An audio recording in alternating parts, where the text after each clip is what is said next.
Okay, welcome everybody. Thank you for all of you for coming again. So I got to thinking, we've been talking, although very briefly, about some difficult Buddhist topics off and on in this program. And of course, the whole point of this is to become enlightened, to ultimately become a Buddha ourselves. Because our true nature, we say, the truth of who we are is no different from that of a perfectly enlightened Buddha. But then I've noticed that we don't often talk at Buddhist centers about exactly what a Buddha is. It's just sort of assumed that people know. So I thought that's what we would discuss today. Just very briefly, what is a Buddha? I didn't put it down here, but then because I was thinking before the program today, maybe we should start by talking about what a Buddha isn't. Well, first of all, the Buddha is not a god. Oftentimes people think that Buddha is just the replacement for God in Buddhism. Buddha is not a god. In fact, I remember there's a Buddhist magazine called Tricycle. Are any of you familiar with it? It's an English language, American Buddhist magazine called Tricycle.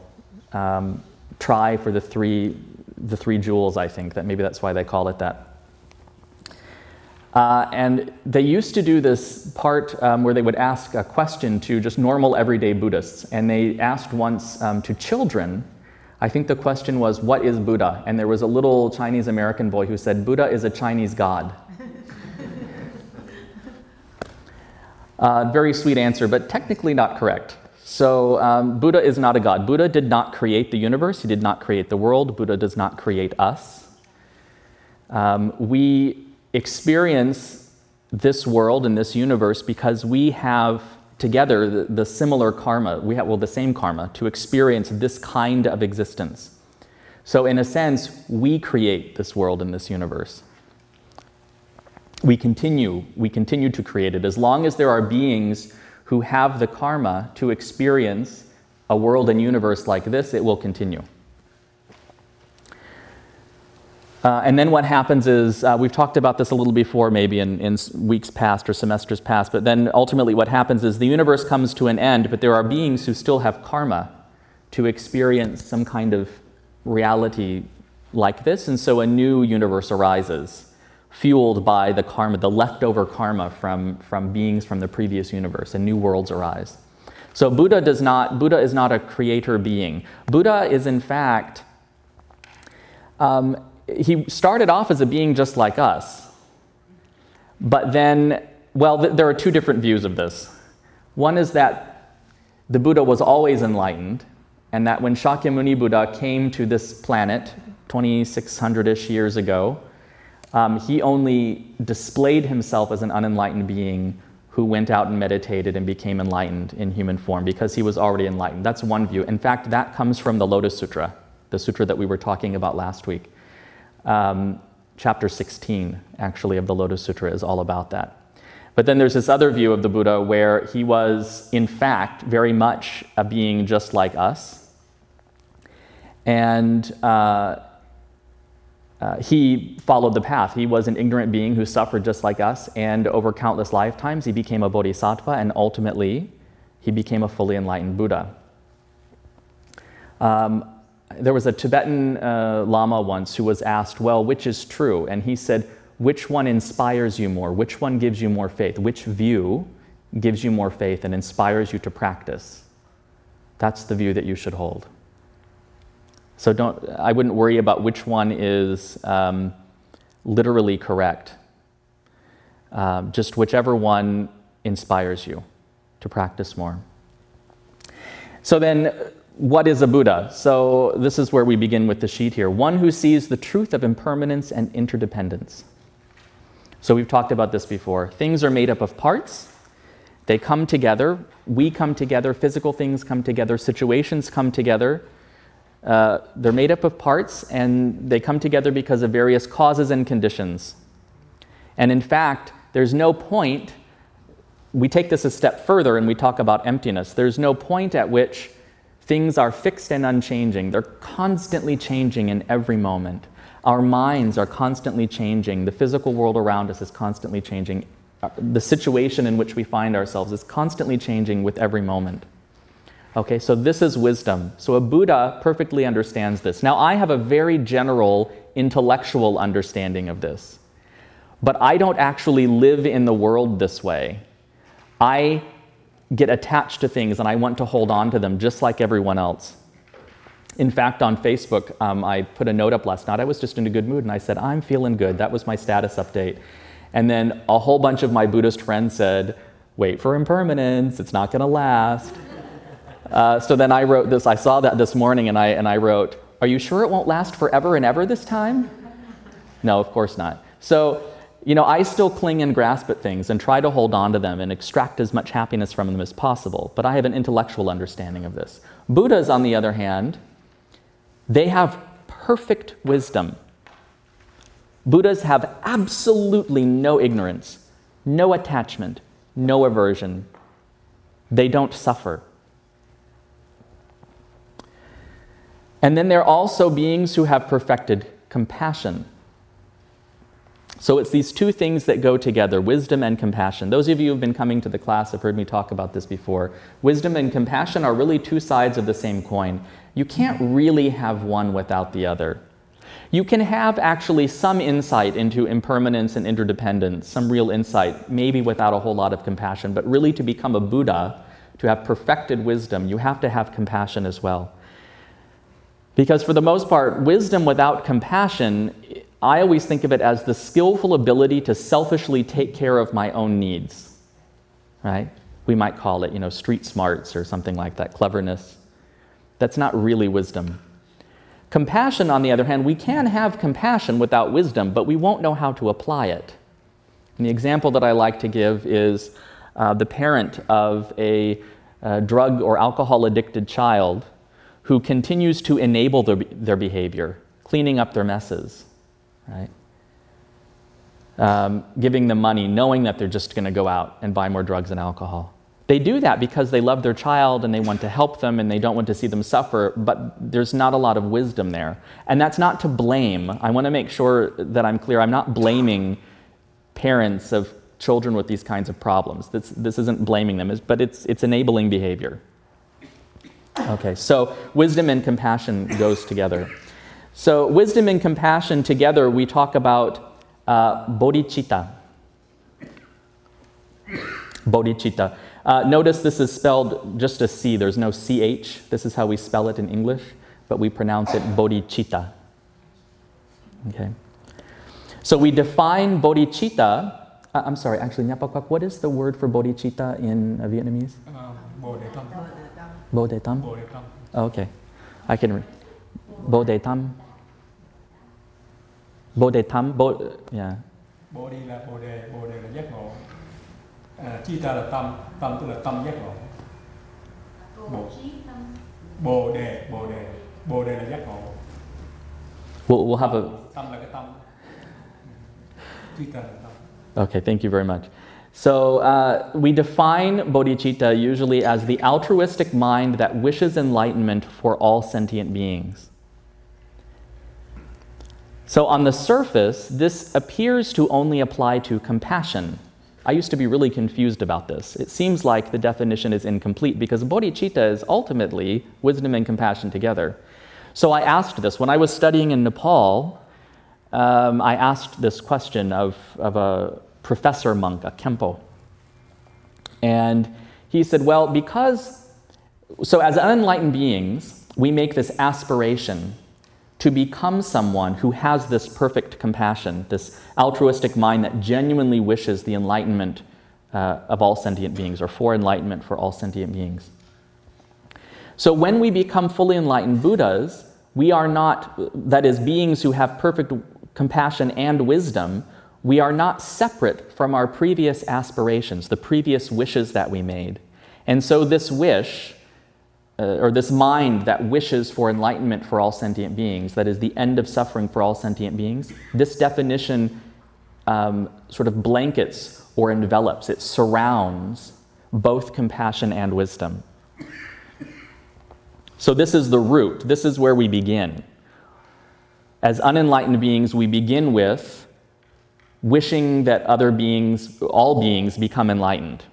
Even if we don't actually have great compassion and can't carry that out, we begin with that wish, and then that wish grows. It's like the seed that grows into perfect compassion and wisdom. Okay? So that's why we define it that way. And then we talk about relative bodhicitta and ultimate bodhicitta. So relative bodhicitta is this mind wishing compassion for others. It's also, it is the relative bodhicitta is the bodhicitta that we are trying to cultivate now. That's what we're working on as Buddhist practitioners. And then as we grow in our practice and become bodhisattvas, then we start to develop ultimate bodhicitta. And ultimate bodhicitta is this first line. It's one who sees the truth, or seeing the truth of impermanence and interdependence, really seeing it, and emptiness, taking that to its logical conclusion, like I explained a moment ago. So that is ultimate bodhicitta. Actually, ultimate bodhicitta is not just wisdom, it's, again, the union of wisdom and compassion. Okay. So this is what a Buddha has. The Buddha has perfect wisdom and perfect compassion. We also talk about Buddhas as beings who are completely purified. So they have, because they have no ignorance, they have no attachment and no aversion. And it's from that attachment and aversion that what we call the afflictive emotions like anger and hatred and jealousy and so on arise. So when I don't get what I want, or it's taken from me, or I lose it for some reason, or I'm forced to experience what I don't like, that's when I get angry. Or when I see, or depressed maybe, or when I see someone that I don't like getting what they want, when I see my enemy having a good time, that's when I feel jealousy.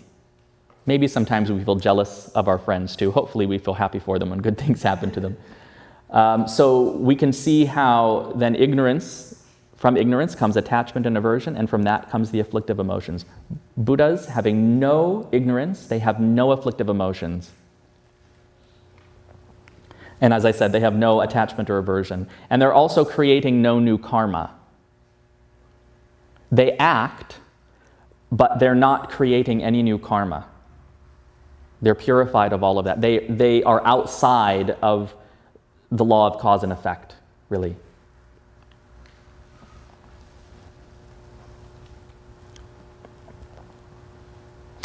And then we talk about they are also beings who work for the salvation of all beings. So Buddhas then, Buddhas have no personal volition. A Buddha never thinks, well, I could go here, I could go there. What do I want to do? Maybe today oh wait, the ice cream truck. I'll go run and get ice cream. Forget about these sentient beings. I want some ice cream. Buddha doesn't take a nap, and he doesn't go on vacation. No enlightened being does that. Buddhas are constantly reaching out to beings, trying to lead them along the way. The same thing with the bodhisattvas. The bodhisattvas are like the Buddha's helpers, his assistant teachers. We can think of them like that. So they're constantly reaching out to us, constantly trying to show us the way. As sentient beings, though, as ignorant sentient beings, we don't necessarily have the karma, the good karma, to be able to see that or experience that clearly. Someone asked, maybe last fall or the summer before, sometimes I really feel alone. What do I do about this feeling of being alone? And I said, you said you feel alone, but you're not actually alone, because the enlightened beings are constantly reaching out to us. And in fact, we have people all around us. So if we feel alone, it's in our own heads. We feel alone, but we're actually not. So they're constantly reaching out to us. So Buddhas then see, there are all these suffering sentient beings. But right now, I know that I can do this to help that sentient being or this group of people. I'm actually able to reach them. And so he goes. He just goes. This is what enlightened beings do. They never get exhausted. They never get burned out. Like I said, they never go on vacation. They're just constantly reaching out to us. So this is what a Buddha is, and this is what a Buddha does. What is that line from Forrest Gump? Stupid is as stupid does. Same thing, Buddha is as Buddha does. So you know someone's a Buddha when they have perfect wisdom and compassion, they have no more afflictive emotions, no more karma, and all they do 24/7 is reach out to help other beings without ever getting burned out or exhausted or upset or anything themselves. That's a Buddha. So I will stop there, and we'll see if anyone has any questions. Yes? Can you give example for relative Bodhicitta and ultimate Bodhicitta? I'm sorry? Example. An example? Relative Bodhicitta and ultimate Bodhicitta. I'm not sure if I can give you a concrete example. The difference is that relative bodhicitta is the compassion and wisdom that we as unenlightened beings are trying to cultivate now. This is what we cultivate when we're on the path. When we are saying prayers, I wish, I wish all sentient beings will be enlightened and so on, looking at this, that's what we're cultivating as unenlightened beings. But when we become enlightened, Buddhas have ultimate bodhicitta, this perfection of wisdom and compassion. They're no longer trying to change their own minds. They have it perfectly. Does that make sense? Usually we associate ultimate bodhicitta more with wisdom, but it's really the union of wisdom and compassion. Yeah. Because sometimes the definition about bodhicitta, they have relative, that means sometimes they said conventional bodhicitta. Yes. So the conventional bodhicitta, that's the thing the bodhisattva do, we can see and feel. Mm-hmm. That's altruistic mind that wish all all sentient beings to be enlightenment. Mm-hmm.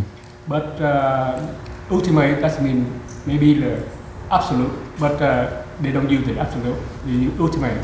Mm-hmm. That's mostly, see emptiness or see the truth of the universe or something. Right. So Nyapa Kwak actually mentioned another way we translate relative bodhicitta is conventional bodhicitta. You'll see that phrase also in Buddhist writing. So that is the bodhicitta that we are cultivating as unenlightened beings. The easiest way to think of it is that is the bodhicitta that we are cultivating as unenlightened beings.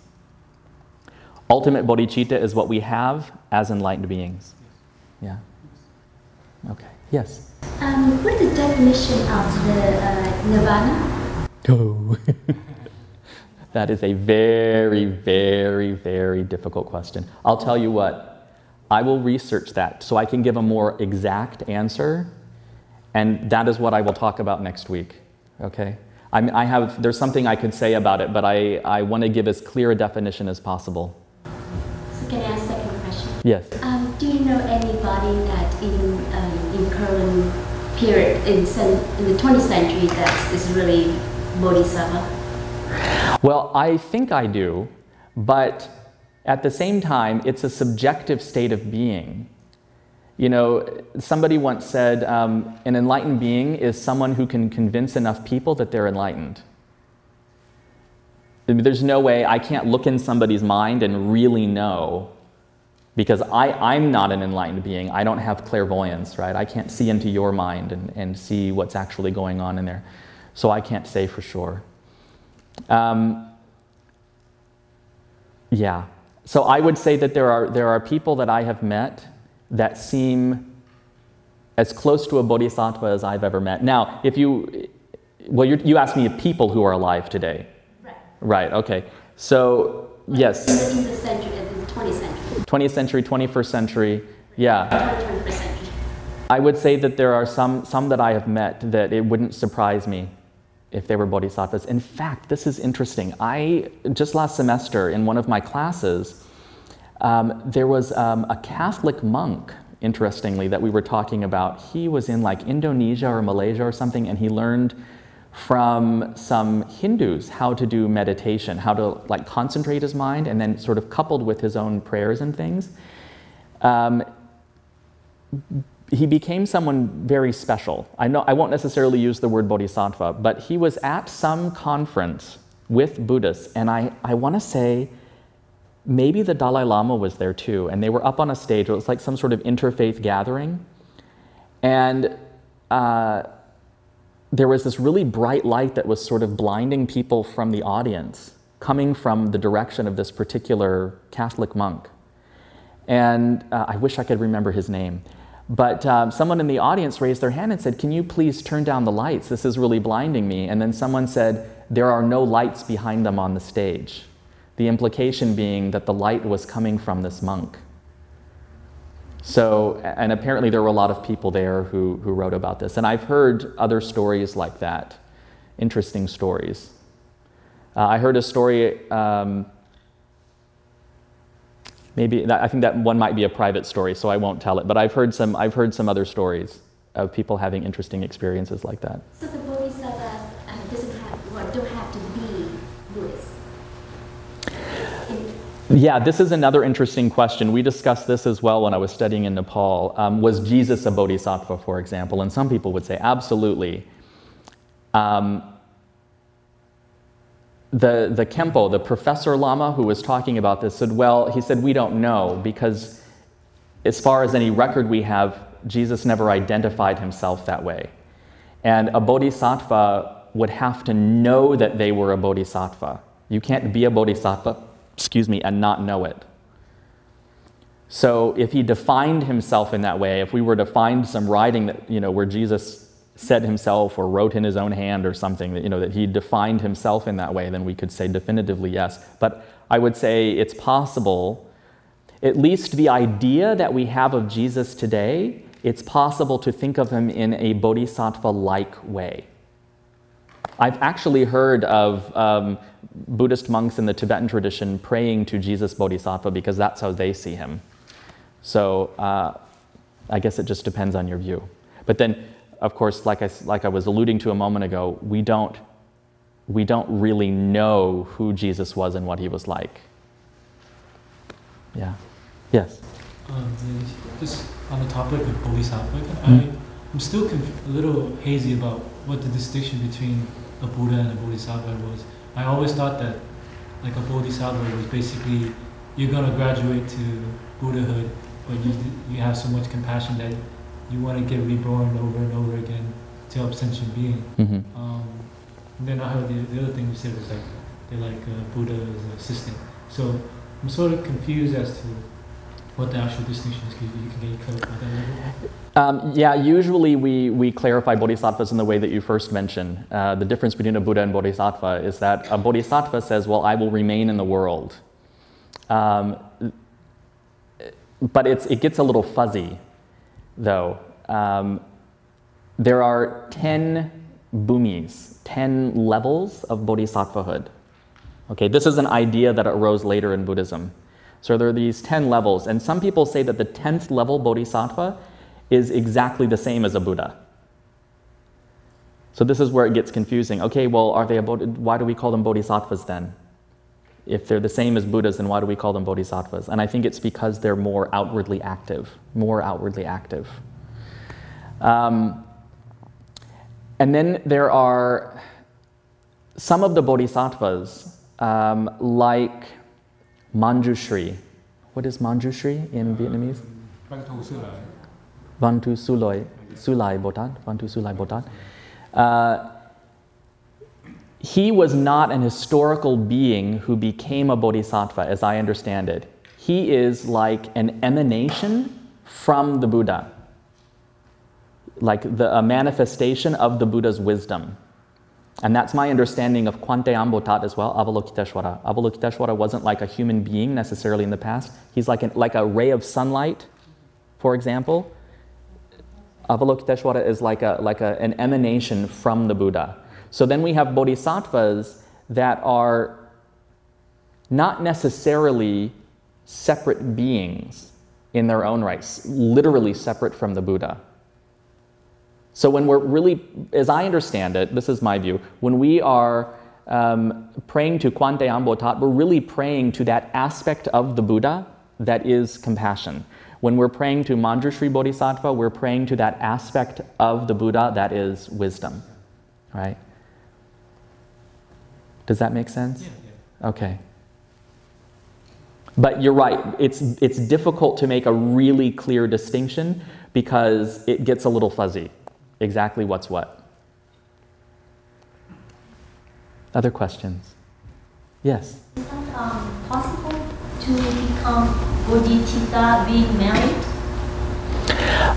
Well, there are differing views on this. The idea really is that monasticism, the life of monks and nuns, is the most conducive, ideally, it is the most conducive to achieving enlightenment. Because the problem is, if we're living a completely normal life, we're interacting with the objects of our attachments all the time, right? Sex and money and entertainment and da-da-da-da-da.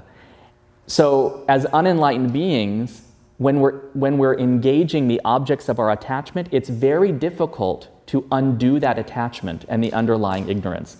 That's what the life of a monk or nun is ideally supposed to be about. Now, in the modern world, monks and nuns aren't all up in the mountains or off in the countryside in huts all the time. We live, very busy lives. So the idea is that the monastic life is the most conducive. But that doesn't mean that you cannot practice as a layperson. In fact, it's probably the case that many of us have been monks and nuns in the past, in previous lifetimes, and in this lifetime, none of you are, and I just happen to be. One of my professors once was telling us that as a child, he just naturally gravitated towards practicing Buddhism, and he doesn't practice Tibetan Buddhism now, but his family had some connections with some high Tibetan lamas, and one of them said, he was a monk in a past life, but not one of our monks, not a Tibetan monk. He practiced in a different tradition, but he was a monk in a past life. This life he's married, and he's still practicing. And quite frankly, he knows the Dharma much better than I do, and he's a layperson. So the advice that I give, not that this is necessarily what you're asking, but sometimes people are interested in becoming a monk or a nun because they think they have to, even though they're not really drawn to it. And my advice is, if you are really drawn to a monastic way of life, you should pursue it. If you're not, then don't, because if you force yourself to become a monk or nun and you're not suited to it in this lifetime, it won't be of any benefit. So, but you can definitely practice as a layperson. There's a sutra that I studied for one of my classes. I had to give a presentation on it several years ago. And it was the Buddha's advice to a layperson. And ultimately the Buddha says, he's asking him, well, how can I be happy? And the Buddha says, well, you need to associate with good friends. You should avoid people who encourage you to waste your wealth on drinking and gambling and things like that. And you need to protect it from thieves and natural disasters and things. And so these are some of the ways that you can be happy in this life. But if you really want happiness, you should practice meditation. So clearly the Buddha wants everyone to practice. Yes? What is your view of I don't know if I'm saying that, mp4, the third era of the Dharma. It's I think it's called the degenerative era. Oh, okay. Yeah, I'm sorry about that. No, actually in Japan, I don't know what it is in any other language, but in Japanese they call it mappo. Yeah. It means, it's often translated as the age of degenerate Dharma or the latter day of the law. You see different descriptions of it. So, yeah, there are some Buddhist traditions that really believe that at some point in time, the Buddha's teachings lost their power to really save beings. And so all we can do is, for example, the only hope we have is to rely upon the saving grace of Amitabha Buddha. We can no longer become enlightened as human beings, and so the only hope is to, Namo Ida Phap, Namo Ida Phap, Namo Ida Phap, with complete faith. And then Amitabha Buddha will save us. We will be reborn in Amitabha Buddha's pure land, and there we will practice, and in the future become enlightened. There's another form of Buddhism from Japan, the Nichiren tradition, which actually focuses on the Lotus Sutra. And they say a similar thing, that Shakyamuni Buddha's teachings no longer have the power to save us, but by chanting the title of the Lotus Sutra and certain sections of the Lotus Sutra, then we can become enlightened. Although they say that it's still possible to become enlightened as a human being, but only through faith in the Lotus Sutra. That's what they say. So, my opinion personally is that doesn't make sense, because what the Buddha taught was simply the truth. And so all we have to do is wake up to that truth. That truth doesn't magically change at some point in history. So all we have to do is wake up to that truth, and then we become enlightened. So there's no, in my opinion, there's no magic point in history where Buddha's teachings no longer apply or something. That's like saying, tomorrow gravity could stop. So for me, that doesn't make any sense. Yeah, that's a good question though, thank you. Yes? I read some kind of story, I don't know if it's true, but it said when you die, you gotta go to hell, and then before you become another person, you go to some sort that erase your memory, and you become a completely new person. I just wonder why, when we're living as a person right now, why don't we remember about our past, so that we can become a better person? Like, because we can see, in last life we did a lot of bad things. This life we should become better. Or last life we luckily became a good person, and this life we should cultivate a new one. So why is that? Well, because of great ignorance, we can't remember. First of all, it isn't that when we die we automatically go to hell. That's not the case. There's this sort of 49-day in-between period between lifetimes. And it's from there that we are born into one of the 6 realms. So either as a hell being, a hungry ghost, an animal, which on this planet would be all the forms of sentient beings that are not human. So that would include insects and birds and all of that too. So an animal, then there are human beings, and then there are what we call the demigods, the Ashura, the fighting gods, sometimes they're called, and then the higher gods. Okay, those are the 6 realms of cyclic existence in which we are born, we grow old, we die, and are reborn again.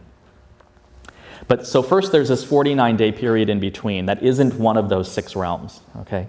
And then we are reborn. Now, in fact, there are lots of stories from all over the world of children around the age of 3-4 years old suddenly starting to talk about their previous lives. So sometimes children, in fact, do have at least some memory of their previous lifetimes.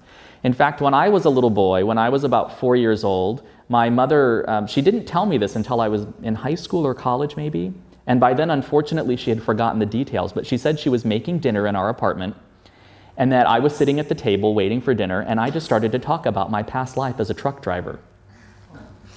So apparently, in my last life, I was not a monk, I was a truck driver. And at first she was like, honey, that's nice, she's making mashed potatoes or whatever, She's like, yeah, whatever. But then I started to give her more and more detail until she stopped cooking and she turned around and just looked at me like, she said her mouth was open, and she just sat and listened to me for a while.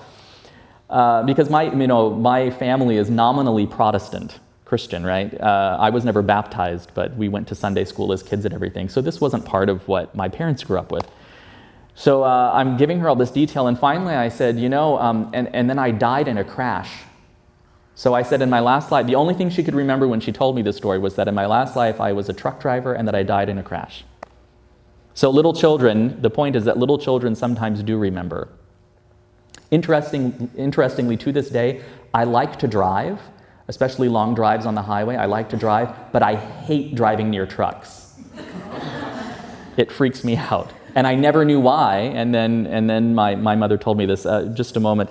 So, but in a sense, because everything that we say and do, it imprints upon our mind. So whatever wisdom and compassion we accumulate from the previous life, whatever habits that we create in the previous life, in a general sense, that does continue in the next life.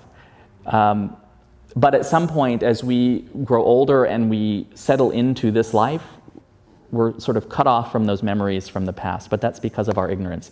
Buddhas actually can see not only all of their own previous lifetimes, but all of ours as well. So enlightened beings can see that. Yes, I'm sorry, you had your hand up? There's actually a book about this 2-year-old boy, Mm-hmm. and he barely learned how to talk, and it's nonfiction. So, and he remembered not most, like some of his past life, and he would just tell like his, parents about incidents where he was in World War II and in full sentences and very detailed. And after he wakes up, or after he regains his conscious or something, then he can't talk anymore. Ah, interesting. Yes. There was a documentary I saw of a little boy, well, a part of it was about a little boy in India, and this is just from the 1990s maybe, who started talking about his old home. And he said, I have to go back to my home. And his parents were saying, your home is right here. And he says, no, my other home. And finally, he started giving more detail about his family and everything, and he was able to give names and an address. And so they went there, and in fact, not long before that boy was born, there had been a son in that household who had died. And he's like, oh, I recognize this, and this used to be mine, and that used to be mine. Of course, in India, belief in rebirth is much more common. So there are lots of stories out there about it. Yeah. Yes. Did I answer your question fully, do you think? Okay, thank you. I went on for a while. Yes, last question. About what she told you, does that mean, so first there was a firstborn, then the firstborn died, and then there's this new one? Mm-hmm. It's mostly like applied to the world, it's mostly like the same as, like if they never found out about it until that person grew up, and then he met, and then this mysterious figure came and met him, saying that he knows and all that stuff. I'm sorry, I'm not sure I quite understand. But what we're talking about is someone who, there was a person in the past who died, and then sometime after that, a new child is born. It's almost like this. First it died, and then suddenly somebody tried to bring that child back from the dead. No, it doesn't work like that. Our karma, the causes that we create, pull us into our new life. So no one is trying to bring us or put us into a new life. It's just our own karma pulls us into each life. That's how it works. Excuse me, let me double check the time here.